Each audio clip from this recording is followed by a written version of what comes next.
folks, and welcome back here to Gatekeeper Media as we continue to bring you coverage of the Elite Series of the Disc Golf Pro Tour. And now we are out in Minnesota for the 2022 Preserve Championship out at Airborne Disc Golf Course at Kaluska Design. I want to give a special thank you to all of our Patreon supporters who helped make this coverage possible. I am Dustin Mouret, your commentator, but I'm not alone this time around. I have a special guest, Nathan Queen. How's it going, man? Doing good and happy to be out here at this beautiful property in Clearwater, Minnesota. We've got a fun card to watch today. Absolutely, man. A couple of big names will kind of leap off the page with, Calvin Heimburg, obviously. But Alden Harris has had quite the year. We got Paul Oman, who's kind of big out in the Midwest, coming in here as well. And definitely going to be a lot of fun. As we kind of take a look at the point settings here, you can see Calvin kind of leading the way with Ricky just in behind. That's definitely up for grabs. And here's a look at Paul Oman's bag. Anything stick out to you? Yeah, I know he leans on his eagles a lot for his drives, and we're gonna see those rocks and rock threes a lot out of Paul. And then of course Calvin Heimburg, known for, I guess, the Draco is kind of a signature thing that maybe not as many people throw, but obviously known for his Halo Destroyers and Rhino for upshots, and also known for his eagles, I guess, too, huh? Yeah, for sure. We got Luke Samson coming in here from Castaplas, so unfortunately there's going to be a Berg in the mix over there, but the Rico is also coming in. Yarns for the mid-ranges and a couple of Stalls and Grims. It does have a Halo Wraith as well in the bag, so a little bit of Innova sprinkled in there. Then Alden Harris, of course, playing for Prodigy, and kind of made a splash this year. Has done really well for himself, and it's cool to have him on the card. Pretty typical bag that you expect out of a Prodigy player, I think, coming into this. Yeah, it should be fun to watch these all these guys' throws. Lots of different variety in their bags, so cool to see how they each attack this course. And this is our opening hole, which hasn't really changed too much from last year. Well, what are your thoughts on this one? Yeah, pretty attackable hole one, right in the middle of the difficulty as far as the full 18 go. Pretty wide open on the tee shot. There's some OB on the left that really shouldn't come into play at all with how wide open it is on the right. The real danger is your second shot crossing over that lake. There is some OB you could come into play if you catch the branches on the other side and roll backwards. But fairly easy way to start your round, and you really want to get the birdie here. And of course, our announcer bringing up Paul Oman, very strong competitor out in the Midwest, has 45 career sanctioned wins in MPO. Also saw him earlier this year, placed top 25 at Waco and Belton, and he was 8th last year at the Preserve, so definitely has some history here.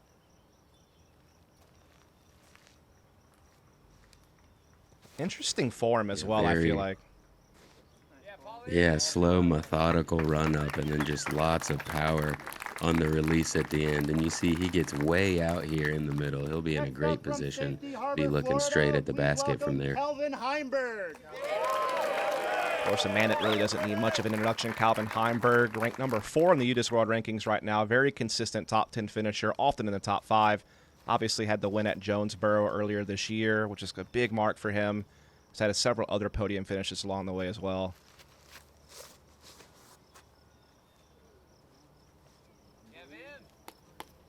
Gets a lot of power on this one, just a little bit too much turnover.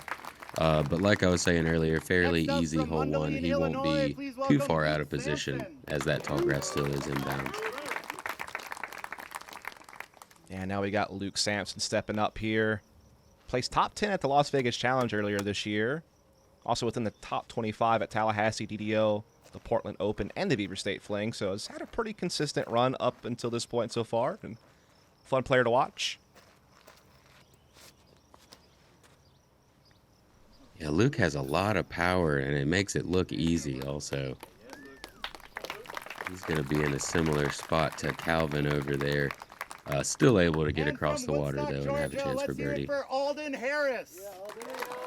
And now we got Alden Harris, who's kind of been a bit of a breakout player this year, I feel like. Won the challenge at Goat Hill earlier this year over some big-name players, and came top 5 at the Open in Tallahassee. Also, a lot of top 15 finishes, including 6th at the Music City Open and 6th at Jonesboro. So he's been putting in some work this season. Yeah, I believe his first year on tour was last year, and he had a couple strong showings, but really breaking out, like you said, this year. He's ended up over on that right side as well. So Paul, really the only one in the fairway on this hole, but all still going to have a chance for birdie. Yeah, no one out of bounds, but I guess sometimes that tall grass could provide a little bit of trickier footing. And there is a little bit of a guarded green you have to kind of battle through, but it looks like Alden did well there. Yeah, no problems there. Misses those branches that could roll you back into that OB. He should be getting a nice birdie. Man, and certainly Calvin has plenty of power to attack this. Looks a little low, though. And, oh, actually gets caught up short. Yeah, unforced error really out of Calvin there. He's a bit out of position in that tall grass, but as you saw Alden do, fairly easy to get across from there.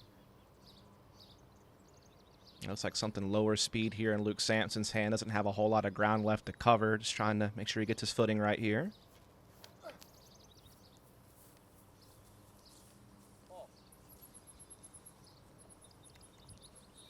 That'll filter through. Maybe a bit Looks like obstructed. Yeah, it looks like he got caught up in that tree a little bit, but he should be inside the circle there where he landed. And like you said earlier, Paul Oman found himself dead center fairway, so no tall grass to worry about. Just needs to put one in there, and that looks good. Yeah, he's up inside the circle. I'm sure he was looking to get a little bit closer, being the closest in the group, but should play from there. And Calvin, another miscue here. With he, looking to park that after going OB. He's now going to have a tester putt. Yeah, saving par is going to be a difficult one for sure.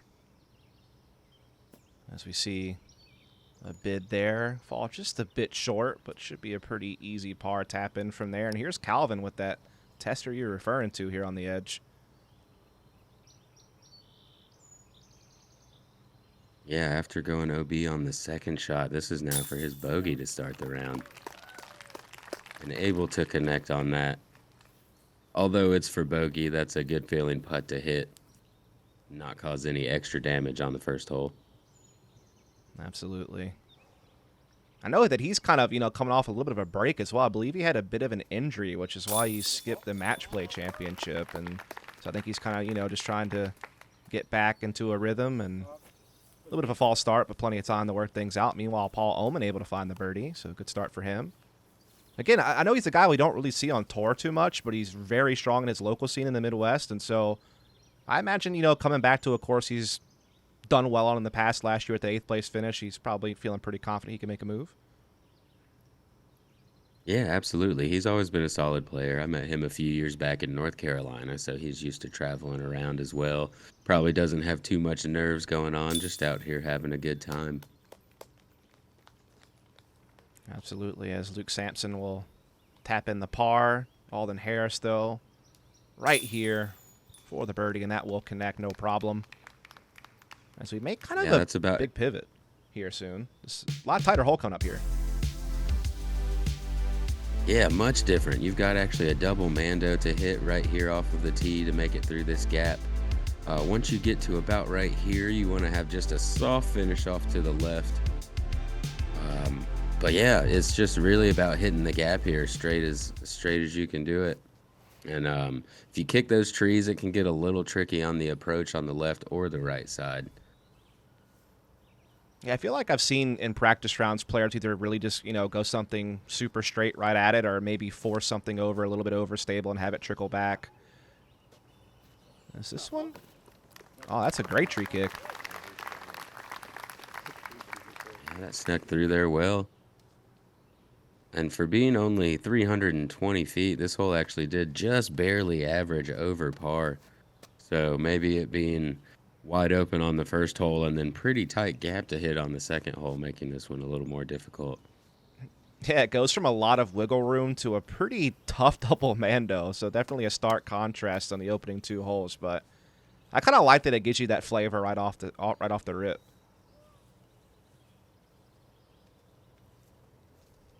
Yeah, and Alden making the double mando, but just a bit high there. That looks pristine, though, from Luke Samson on a line the whole time.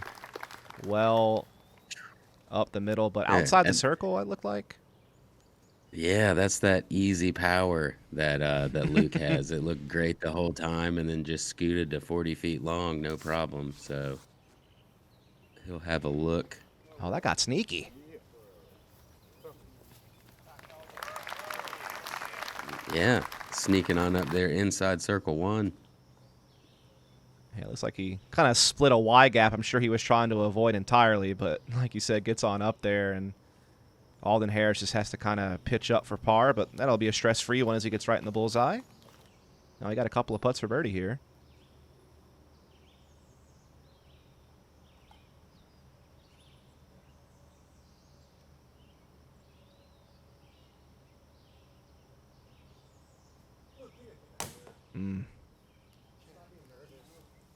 Yeah, just a bit low from Luke. That's frustrating after hitting such a clean line. Absolutely. It's Like still a tough putt when you're 40 feet and have to straddle around a tree. Calvin, after getting a bit sneaky. Yeah, also the elevated pin adds a little bit of extra factors, I guess, to consider. But Calvin, like you said, able to connect there on birdie, and that's a one as well. Yeah, Paul got really close sneaking through some trees. I have to call that one a little better than Calvin's. Yeah, he had like a big bounce, I feel like, on the last tree he caught on his way to the pin that put him right next to it. So able to collect another score here as we head on to hole number 3. Yeah, hole 3, 408-foot par 3.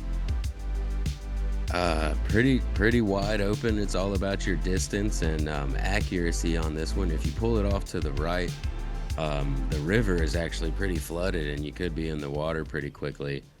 And those trees kind of come into play.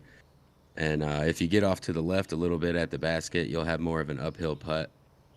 But straightforward, 400 feet. I think if you get 2 left, is there any OB over there, or is that not the case anymore? It's pretty tough. It's pretty tough to get to. It is over there. There's a cart path, but it seems like it usually doesn't come into play. Gotcha. Yeah, it seems like a pretty generous amount of space over there. I feel like that's the miss I kind of see when I've watched it. It's just people having it pull a little left on them. Yeah, you definitely don't want to go in those trees on the right, especially this year with the water higher. Calvin looks like he has it about right, though. Yeah. Give Calvin Heimburg a straight fairway driver shot, and usually he's going to be good for it. And Zen'll dance right up there near the bullseye for birdie. Trying to recover after the bogey on hole 1, and it seems like he's about to cancel that out right away. So Alden takes the tee.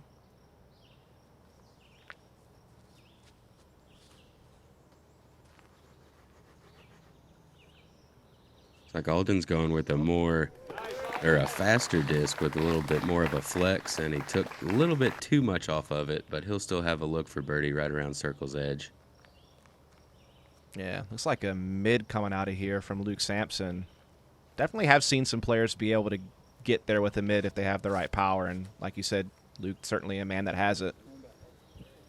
That looks great so far if it can get the finish. And is that going long? Yeah, he gets his mid just a little bit long, but still inside the circle. Great shot there from Luke. Hopefully he can get that putting going. And the stepper from Alden's going to land in the chain. Certainly a challenging one. What but a putt. I know. We're going to rewind that back and see it again.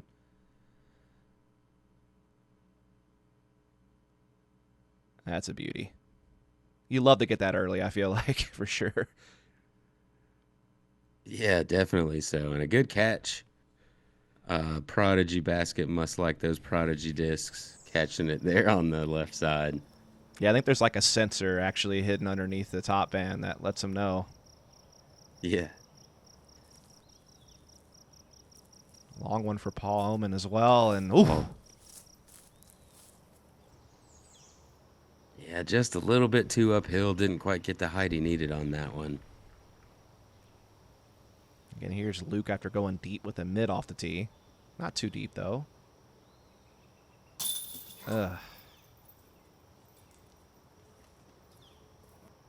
Yeah, you can see he looks a bit frustrated. Just a little bit left side on that one. He's had a birdie opportunity on all 3 holes so far, and he's sitting at even. So hopefully he'll be able to shake that and get it moving. Calvin gonna go back-to-back birdies after the bogey to start. He's already forgot about that. Moving on for some more birdies. Absolutely. Really good recovery, pretty much instant reversal of the momentum there. And like you said, Luke's had a couple of lengthy bids on the first couple holes that time, a little more in the circle, but not quite. We'll be back after a short break.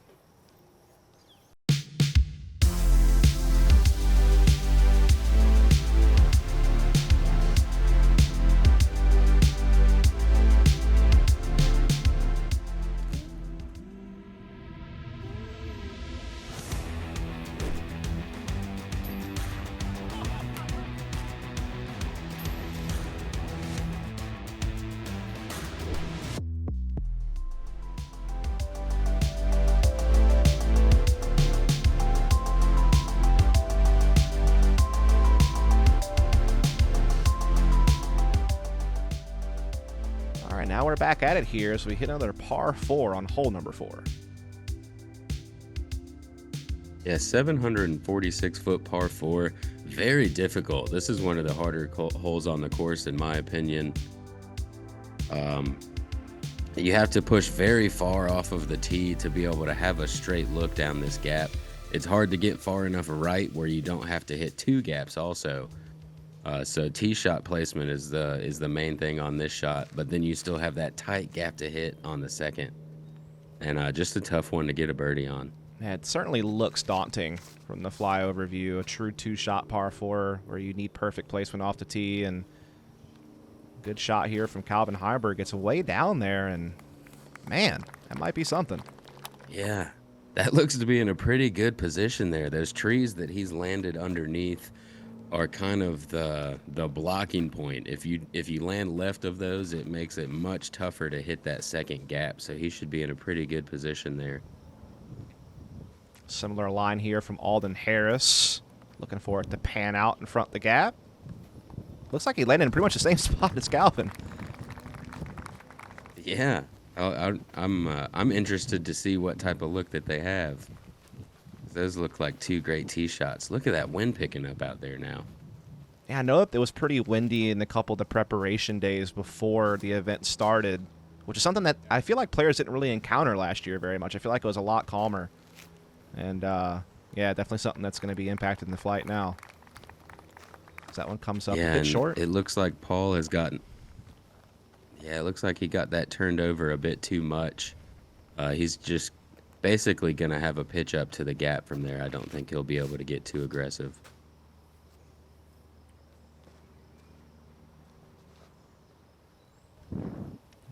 Catch cam having to turn around as that one bails out left. Ooh, and not OB, but way too far left. He's going to just be trying to crash into the woods or get to that gap somehow from here. Pretty far out of position. Low out the hand as well. Not really having enough airspace to fight its way through the gap, so still out. Trying to approach to save par. Good move on that one. In a decent spot now, though. What a shot. Yeah, that's a great way to bounce back. You always hate being out twice in a row, but able to come in there and make something happen. Now here's where Calvin landed for a chance at birdie. Ooh. Yeah, this is the perfect position here. He's just got a little straight to hyzer finish. Gets a little sneaky there at the end. That was a little inside, but he gets up inside the circle. Yeah, when it left his hand, like you said, it looked a little inside, but he was able to fight through. And that's a crazy gap that Oman's having to go for there and actually gets rattled. Doesn't make it to the green, really. Yeah, that was an aggressive line that I didn't know was there, and it seems like it might not have been as he didn't make it through. Oh, Alden Harris still fighting up near the bullseye But there. Alden, though. Man, he's having a hot start. Yeah, those are great positions for Calvin and Alden off of the tee. Probably about the best spot you could be in without getting any farther right. As we see Paul Oman there just kind of pitch up, try to save par out of this. Meanwhile, Calvin trickled through, has a chance at birdie. Would be quite the run after the bogey to open things up.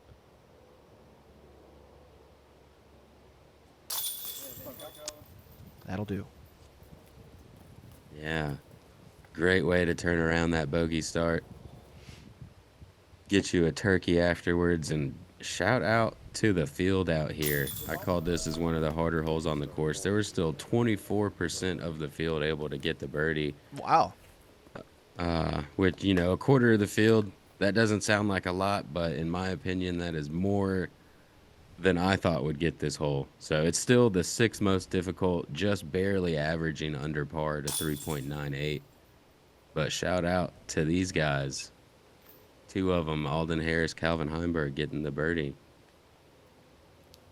And Luke here to save par after a couple of hiccups on the tee in the initial approach, but he gets the job done there.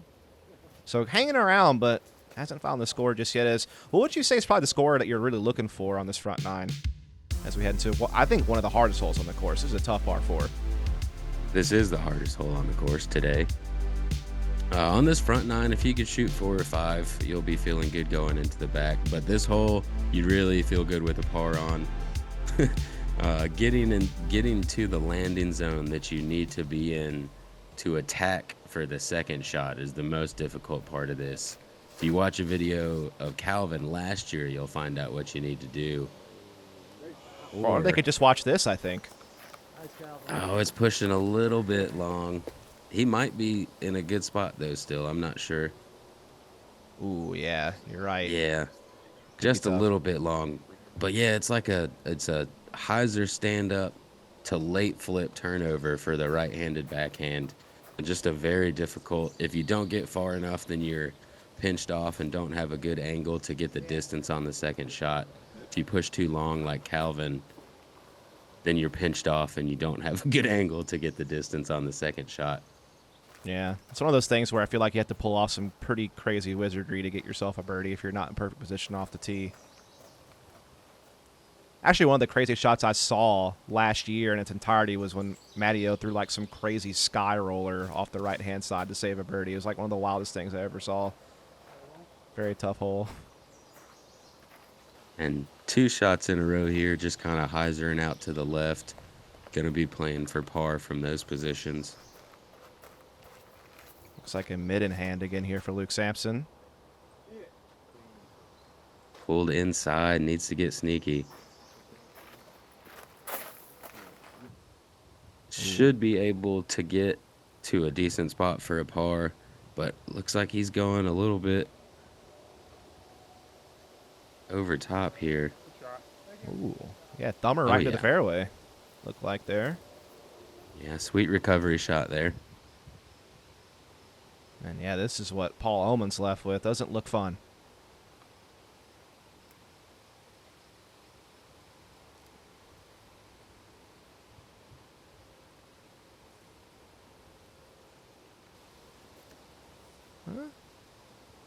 No. Doesn't move forward very far, but gets out to an open spot, which is all you can really hope for on this one once you didn't execute your tee shot. Yeah, this is Alden Harris. It's like he has a little bit of a flex forehand opportunity here as he kind of stretches out.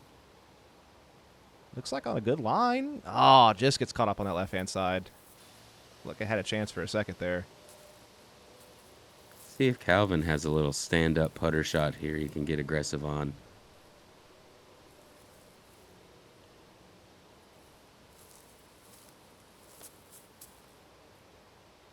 He does, but pushes it a bit too far right. This is just such a tight hallway to hit for your second shot. Yeah, again, really kind of shows you the contrast that you see on this course. You know, you have some of these more open shots that we've already seen and more ahead, but you also have holes like this one that really challenge the player to be accurate. Kind of like that hybrid mix. This is a great-looking shot from Paul. Oh, my goodness. That scared that basket for a second. He made that look way too easy. Yeah, how far would you say this stretch is right here? Like this last hallway? Paul's shot right there was probably 220, 240, somewhere in that range. Gotcha. But he was out of the hallway and had to hit the entire thing, just making it that much tougher. Look at good up there from Luke. Sets him up for his par. Here's Alden hoping to do the same. Yeah, and he's having to step out and put a little more angle on this than you would like to. And doesn't quite get it. It's going to cause him to be looking more at a bogey now. Man, might have a long bid, but definitely in a congested area. Didn't have enough angle like on that forehand. Kind of stalled out. Calvin, though, puts a good move on that one. Yeah, nice little poppy touch forehand there with a super overstable putter. Just to have it float back out. Very nice touch. Here's a long one for Alden in the tall grass. Hit a big one on hole 3. See if he can do it again here. Ooh. Oh, he liked it out of the hand. Looks like the wind might have just packed it down a little bit. Yeah, just a bit short, but settles there next to the bucket. You see Luke able to tap in the par. I'm sure he's tired of par, but on this one, he ought to be all right with it. I know I would be. Yeah. It's one of those things where, you know, you're treading water, you're not getting into any real danger, but you're just not making progress on the leaderboard, but still hanging around at least. Yeah, well, par does make you progress on this hole, as 9% was able to get the birdie, 47% took a bogey or above. Wow. Yeah. So, gaining strokes on almost half the field with the par here. Fair enough. As we see our players kind of tap out, Alden taking the bogey with the rest card in the par as we move on to hole number 6. Yeah, a really fun par 3 here. You've got 390 feet, start out kind of in the open. The ground moves up and down a lot throughout the fairway, but ends up being about flat as far as the tee. It might be slightly downhill. Once you've got a little bit of wind play out here in the open, and then once you get in the woods, it pretty much stops.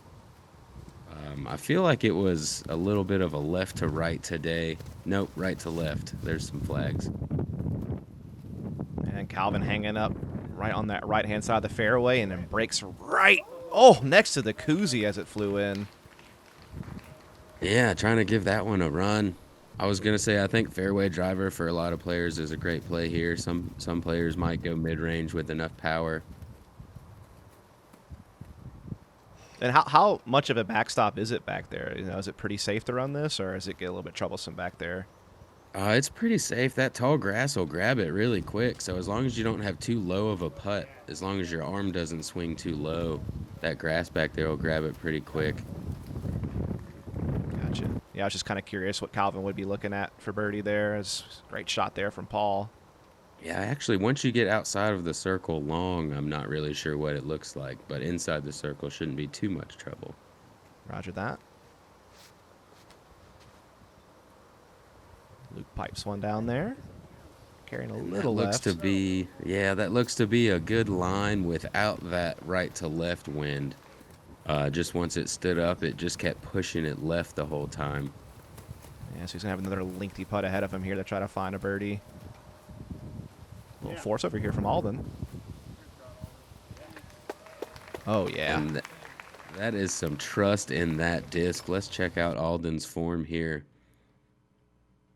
Gonna have an Anheuser release on this to flex a shot up there.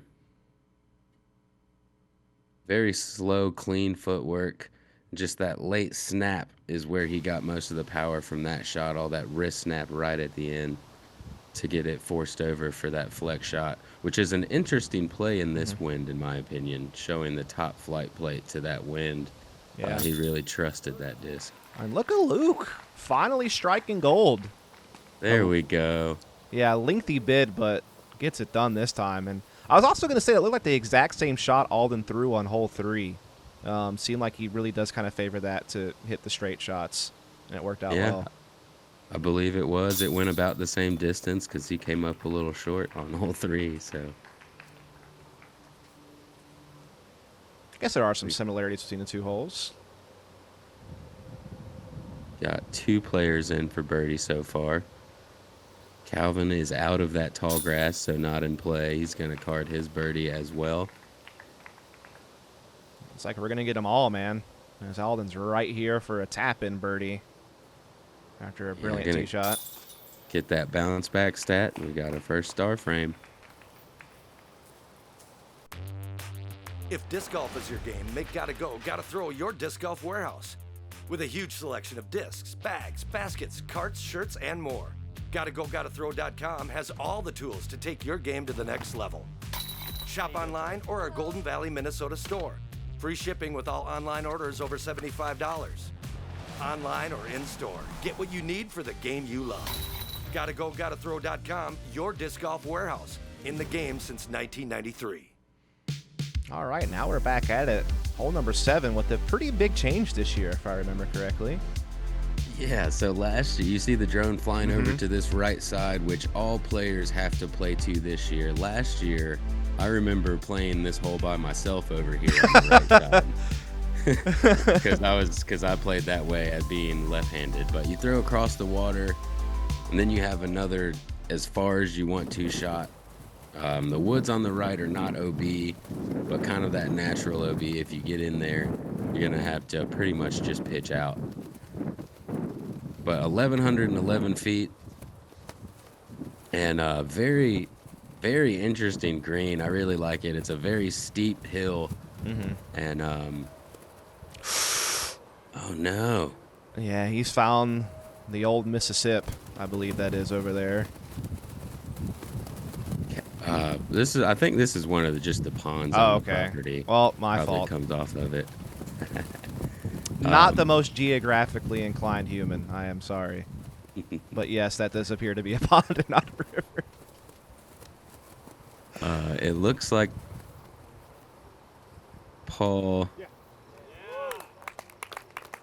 made just enough of a correction to stay in bounds there in that tall grass. But really testing that OB. Yeah. There's so much room on this fairway. I'm pretty surprised to see two players one in it and one so close. Yeah, Luke Samson trying to make an even bigger correction here. Hugs that right-hand side nicely, and that is dead center cut. Yeah, that's what you want.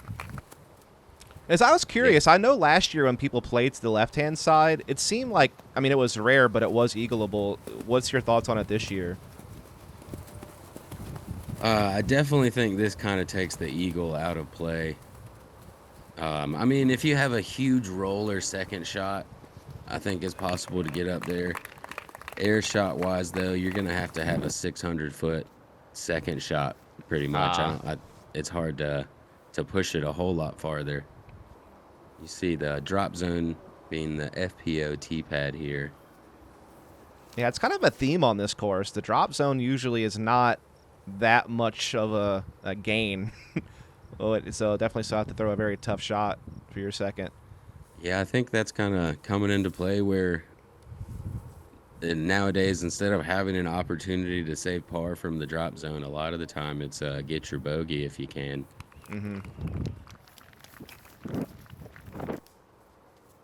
Nice second shot from Paul, moving down the fairway well.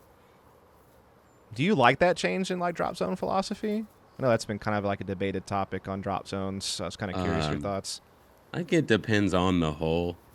You know, there's certain situations you should have an opportunity to save a par, but also if you threw a bad enough shot off of the tee that you shouldn't get a par, then you shouldn't have an opportunity to save it. So it just kind of depends on the hole setup. I think it can vary. That's fair. As again, Luke probably had the best lie of anyone off the tee, being center cut. He missiles one down there. Holy cow. Yeah, he got a great move on that. We'll see if he's too far right or not. There's a tree right at the end of this fairway that you can go left or right of. He's definitely going to be looking to go right of it now. But that makes getting up the hill that the basket is on a little more difficult. It makes the angle a little worse. Calvin puts a good move on that. We'll have an open look to approach the pin, it looks like. Yeah, doing the best he can after going OB. He'll should just be able to pitch up and tap it in from there. This is Alden approaching for his birdie here with a forehands.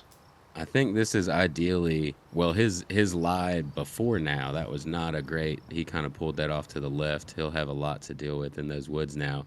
But where he was at is ideally where you want to land, I think, to get the birdie, to be able to go outside of that tree. Luke, from the woods on the right side, going to have to try to hit a couple gaps. And just a little too tight for him over there. And here's Paul Oman looking to play that big turnover over the left-hand side. Oh, yeah, he boy. landed in that in-between zone for that tree I was talking about going left or right of. Didn't have a good angle on either side. He's put himself in circle two, though. That bunker that he's landed in is just some funky footing. It's no OB or hazard or anything. And Luke, I didn't realize he was that far in the woods again. He's putting himself on a struggle bus on this hole now, as he has a very long look for par.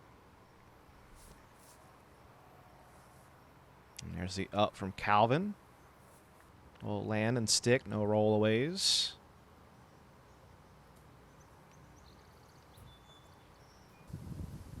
And here's Alden's look. This looks tough.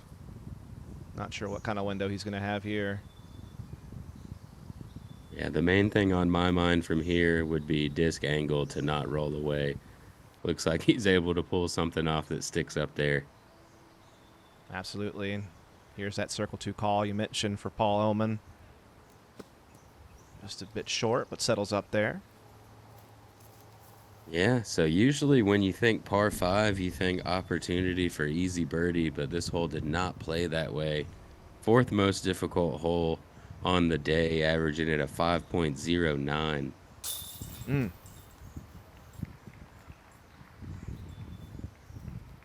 Alvin taking his second bogey of the round. Still 2 under, though, stringing together some good birdies in between. We see Luke Samson here getting down to a knee and stretching out. Give him a little bit of a, I guess, more favorable angle for the putt here. And that'll stick. Yeah, unfortunately canceling out the birdie he just got, getting back to that par train. Yeah, Alden carding the par here as well. Paul Oman looking to do the same here from the top of the slope. And that'll go in no problem as we start. Looking to wrap up our front nine here on our opening round at the Preserve Championship as we get over to hole number 8. Yeah, this is probably one of the first holes you think of if you've played the Preserve before and are coming back out here. Whether you enjoy throwing this hole or not, this is one of the ones you think of. 406-foot par 3 with about a 380 or so, maybe 370-foot water carry. And nice red wood chips at the green. Just a beautiful visual and a fun shot to throw. Big If hot. you push, Go ahead. I was going to say, if you push it a little bit too long into those woods, you get a pretty difficult putt. So distance control for these guys that can throw 500 still important on this one. I feel like the swinging hyzer is kind of the play I see most often from right-handed backhand players, and Alden seems like he's chalked it up pretty nicely there. Yeah, it looks pretty good. Did push a little bit long, but I think he'll be in a position to not have too much of an obstructed putt.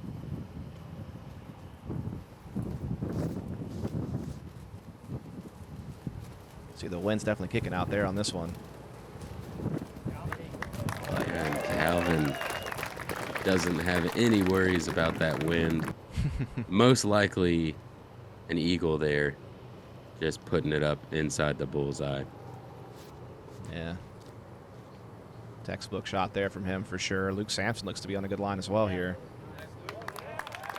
Oh, yeah. Somebody's closer. Let's look at this form from Luke. Very tall. He stays upright. A little bit quicker than you saw Alden's feet move. And just very clean and precise with his upper body. Paul's got a long look here at birdie, and he is gonna find it though. No problem. He's putting together quite the front nine here at 4 under par with 1 to play. Yeah, I believe he's clean so far. Only 1 on the card, bogey free. Yeah, I believe that is true. So we get over to Alden, who, like you said, doesn't look he's too obstructed here. Seems like he has a pretty clean look for birdie. Keep himself in the mix.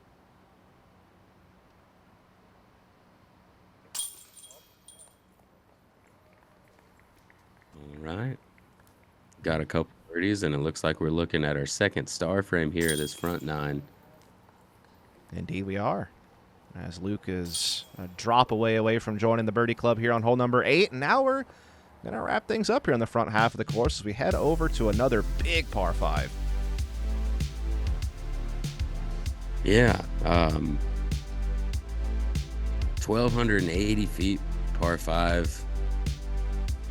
You got kind of a little bit of shaping to do off of the tee shot as you go around a bush. Make sure you get far enough around a bush, and then there's another tree that you want to land left of. Second shot wide open. You can push too far if you have a huge arm and go into this OB ditch that crosses the fairway late. But yeah, pretty much just rip it. Rip it 3 times and then have a putt. These longer throwers are going to rip it twice and then have an approach shot. Rip it real good, maybe? Yeah. Like, can't remember what the name of that song is, but I feel like that's kind of what you're alluding to here, as we are going to see Alden take the tee. Does seem like a big thrower's dream hole for sure. Great angle from Alden there. Gets everything out of that flight. Yeah, and he's pushed real far down the fairway. There's one tree that the branches are high enough on, I don't think should cause him too much issue, but he may be looking at that. Speaking of big throwers,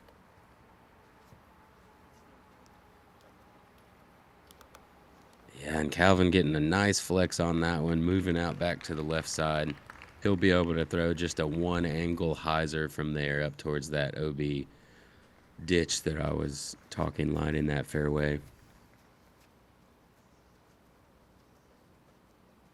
as you've noted, as we've seen often, Luke certainly has the power to attack this hole big, but that one looks a little stalled out. Yeah, he kind of missed his nose angle on that one, got a little bit nose up, and didn't get the turnover he was looking for. In some tall stuff here, but should be able to still get a good throw off and move down the fairway pretty far. This is where it pays off to be tall, it seems like. Yeah, this is definitely helping him out, being tall, and he does get a good rip on that one. Yeah, he gets like the full pull through with no obstruction. Gonna get a full flight on that, back in position. He can reach the pin from there. Yeah, so I guess no harm, no foul of the tee shot as we get up to Alden Harris here on the right-hand side of the fairway. And there is that tree I was talking about, but not too much issue for him. Gonna pitch out a big hyzer off to the left side. And he'll have a straight to hyzer into that basket now from where he's at. Pretty wide open. They've put a new pin placement for this hole from the last couple of years also. They moved it over to this left side, which I do believe is a bit more accessible than it was last year. Gotcha. How far would you say the average final approach shot is for these players where we're seeing them land? Probably close to 400. Okay. So definitely still a lengthy one to approach the pin. Unless you're Calvin, you're doing here, this on your second shot. Yeah, I was going to say, Calvin's going to be, he might be inside 300. Yeah, I think this tree that he landed close to is right about 300 feet.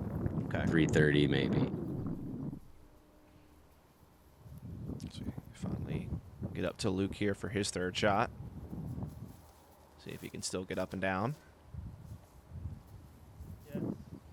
Yeah, still going big rip, and he's gotten a lot of power on this one. Yeah, I feel like he's done about the best he could have from his initial position. Yeah, absolutely. 2 great recovery shots. He's got a circle edge birdie look. As we get up to Paul Oman here. This is going to be his 3rd shot, trying to approach for his birdie.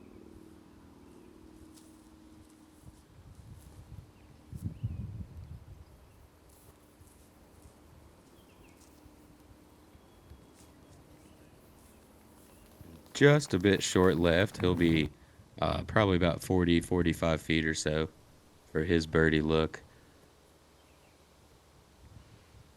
Yep, and here's Alden, who's throwing really well today, so you feel like he probably has a good chance to get up here. That seems like it's a little wide. Yeah, he's pulled that out right. I don't know if the wind got a hold of that one or he just kind of let go a little late, but it never looked like it wanted to come back. Yeah. And Calvin not having a good distance driver for sure here, but ends up leaving it short, and he's probably 40 or 45 feet in circle 2. Yeah, lengthy bids for everyone here on the card to try to card the birdie here on the final hole in our first half of the course. Alden will be up first here, looking for that stepper.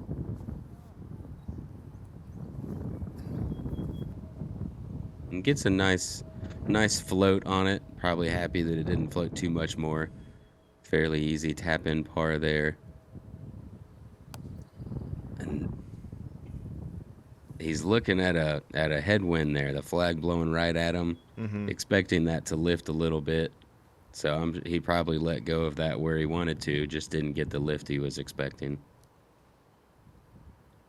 Calvin trying to float one in there, just a little wide, but no problems at getting the par as we have our final look at a birdie here from Mr. Luke Samson. And this one not playing quite as difficult as the last par 5, but still almost right at par at a 4.96. And Luke Samson able to get the birdie on our card here, getting the 2 under after a bit of a struggle to start with a stretch of pars, but getting back on track. 2 under par now through the front 9. Back 9 is definitely scoreable. Yeah, keeps himself in the top 30, so still very much in the mix heading to the back half of the course. Alden finishing out the front 9, tied for 10th. Just like Paul Oman and Calvin Heimburg will be in a similar range. Yeah, and like you were asking about earlier, that 4 or 5 down, it's kind of what you're looking for on the front to shoot a hot back 9 and have that hot round. We've got a couple players there. Yeah, a couple players in that top 10 or top 15 mix here on our feature cards. We take a look at the front 9 results. You can see Paul Oman, as we were talking about, clean card, 4 birdies, off to a good start. Yeah, clean always feels good. Even if you don't get as many birdies as you want, to not have any bogeys is just a special feeling. So take a look at kind of the leaderboard here. Ezra Aderhold leading the charge at this point, 11 under par. A couple other familiar faces there just in behind. And that's going to do it here for our front 9 for our opening round of the Reserve Championship. Again, a big thank you to all of our Patreon supporters who helped make the coverage possible. And yeah, just a huge shout out to all of you for tuning in. And man, Nathan, it's been awesome working with you on this one. Yeah, I appreciate you guys inviting me in. I'm excited to see what these guys do on the back 9. I know there's a lot of birdies out here. Absolutely. So be sure to follow, subscribe, and we'll catch you on the back 9 here coming up real soon.